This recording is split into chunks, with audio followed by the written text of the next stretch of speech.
ইফতারির টাইমে বাচ্চাদেরকে নিয়ে বসে আল্লাহর বান্দা ইফতারি করে, আল্লাহর কাছে দোয়া করে, রে মালিক আজকে একটা বেধর্মী হই আবার ইফতারি কিনার টাকা সহযোগিতা করলো।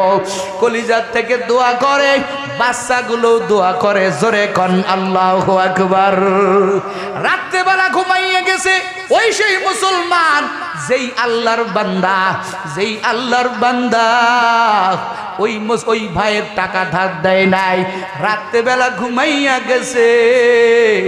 রাত্রেবেলা ঘুমাইয়া আল্লাহর বান্দা স্বপ্ন দেখতেছে কিয়ামত কায়েম হয়ে গেছে, মানুষগুলো পাগলের মতো দৌড়াইতেছে, হাসরের ময়দান কায়েম হয়ে গেছে। সূর্যের তাপ সহ্য করা যায় না, আল্লাহর বান্দা পাগলের মতো দৌড়াইতেছে। এখন দৌড়াইতে দৌড়াইতে যাইয়া দেখে সুন্দর একটা বিল্ডিং, জোরে কন্না আল্লাহু আকবার।